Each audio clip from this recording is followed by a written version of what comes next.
my own silhouette. I'm getting stronger, step by step. The clock is ticking, but there's no time for regrets.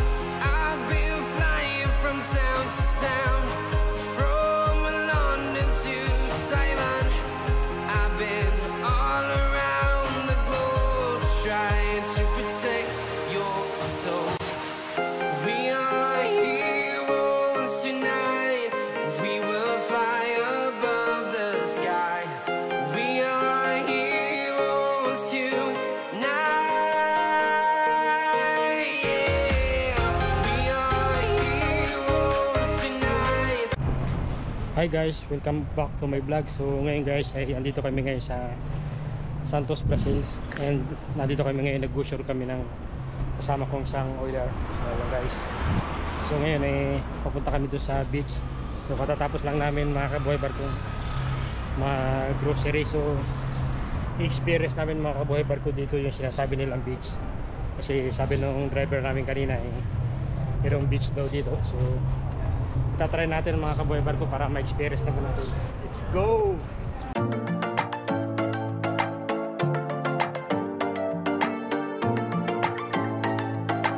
So ayun guys, nakita na namin yung aming beach, so tatawid lang kami. So ayun guys. Ha? Dito yan dyan, sa dagat ng ihi. So ayun guys, yung kasama ko, maraming bit-bit.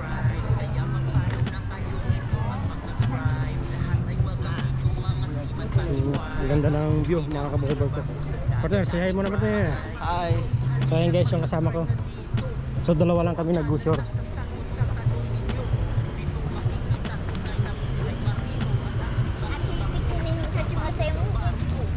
Welcome to Beach Santos, Brazil. So andito na kami guys. So first time kong makapunta dito mga kabuhay barko. So experience namin mga kabuhay barko dito sa beach ng Santos, Brazil.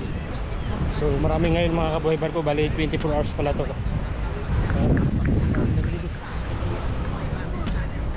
So ayun guys.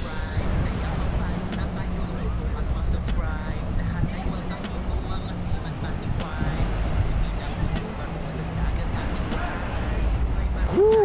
Ang ganda pala dito mga kabuhay barko. So first time ko rin makarating dito mga kabuhay barko sa Santos Beach na tinatawag na. So dito ko pala nakikita yung mga kabuhay barko, yung mga vlogger na seaman. So nakakatuwa kasi nakarating tayo dito sa beach na to ng libre and walang binayaran. So nagkataon kasi mga kabuhay barko na malapit lang itong beach na to doon sa pinuntahan naming yung mall mga kabuhay barko, kaya sumaglit kami dito ng aking kasama.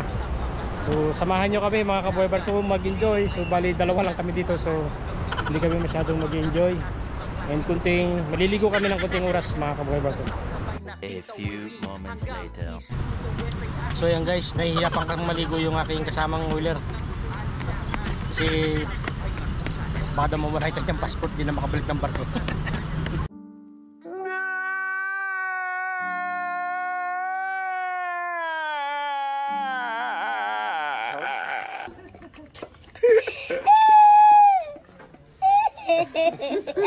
So ito guys, tatry natin mag-swimming na mga kabuhay barko. So ito lang medyo hindi magandang nangyari kasi dalawa lang kaming lumabas ng kasama ko mga kabuhay barko. So palitan kami kasi yung mga gamit namin is hindi namin pwedeng iwanan sa upuan. So palitan kami yung maliligo mga kabuhay barko. Guys, medyo malamig yung tubig dito mga kabuhay barko.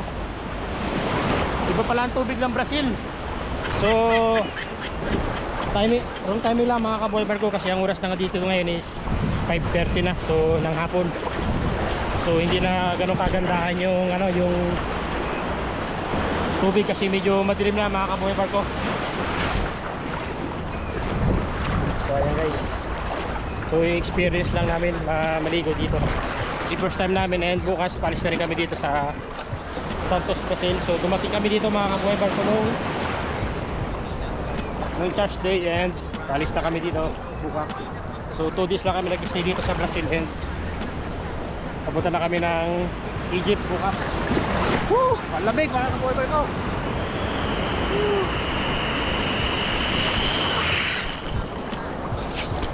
Woo! Enjoy the moment mga kabuhay ko. Malamig pala ang tubig ng Brazil. Woo! Malamig guys, malamig. So nakakatuwa lang isipin mga kabuhay ko kasi kahit pa paano is first time ko rin mag-swimming na sa pagbabarko na within 16 years mga kabuhay ko is first time ko makapag-swimming sa isang lugar. So sinimantala namin mga kabuhay ko nung kasama ko. And kaganda kasi mga kabuhay ko is umaga kami nakalabas. So umalis kami ng barko mga kabuhay ko is almost 2 PM na mga kabuhay ko, kaya medyo yung tao dito mga kabuhay ko is bihira ng maligo.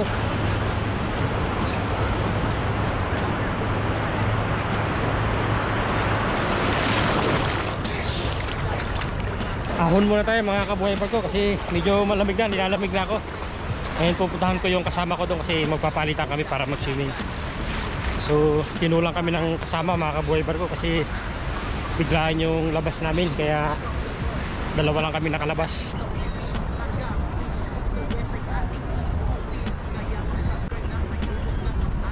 So ayun guys, yung kasama ko nag-iisa. Ako siya, try natin mga kabuhay kung kausapin. Kabayan, anong barko mo kabayan? Kabayan, masaya dito. Ngayon lang kami masaya ngayon. First time kami magano nakalabas, kaya ngayon nag-enjoy kami sa aming mga pagkakataon kasi maya maya balik na naman kami sa duty. So ayun guys, pagbibigyan namin yung aming mga sarili mag-enjoy dito. Dito lang kami masaya. Tapos sa trabaho rin masaya rin, ayos lang. Masaya pag may makulit. Cheers!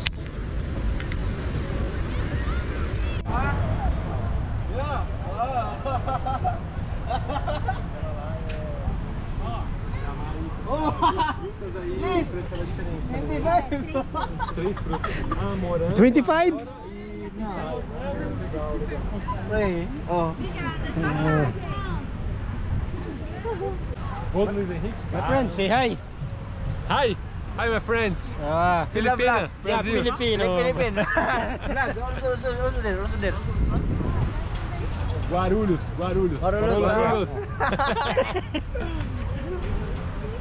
Bye! Yung So maya babalik na kami ng barko mga kabuhay barko. So medyo nabitin kami ngayon sa place na to kasi first time ko talaga makapunta dito. So within 16 years talaga mga kabuhay barko na pagbabarko ko is ngayon ko lang na-experience talaga itong maligo sa beach. So nakapag-relax kami mga kabuhay barko dito at least almost 2 hours. So balik na kami sa barko and back to normal, trabaho ulit. So babalik na ako doon sa kasama ko mga kabuhay barko. So kayayain ko na siyang bumalik ng barko. Ayan. Medyo nilalamig na ako mga kabuhay barko. A few moments later. So ayan guys, pabalik na kami ngayon sa aming barko and nagpasundo na kami sa aming driver. So ito guys, what is your name my friend? Fernandez. Fernandez. Your wife is Filipina, right? Yes, my asawa Filipina. So ayan guys, very good guys. And My puso half Braziliano, half Pinoy. yung tatay niya is Filipino and mother is Brazilian. Yeah, So, half. yeah. Half. So your father is from Pangasinan. Pangasinan. Yeah. Yes. Pangasinan. So ayun mga kaboy barko. My father stay now Filipinas. Cubao. Pilipinas, Cubao. Yes. So ayun guys. Chita, Chito, Pinsan, Kapatid, Aus, Cubao. So ayun guys, marunong siyang magsalita ng Tagalog. Oh, salita com Tagalog. I like cantar Tagalog. Ayoko sana na ikaw ay mawawala, mawawasala aking mundo. So ayun guys, very good guys. Ako'y nasa Malate, alas 7 ng gabi. Nakilala ko tuloy itong magandang babae na nakabibigani. Sa aking mata-mata, hindi ko lang maluloko lang pala. So ayun guys, ang galing. So thank you. Kalsana, remember hit verano. Oh, I like karaoke. Yan ang karaoke. Yes, friend, I copy two guys, okay? Okay, Kilo, okay. semi. Okay, no problem.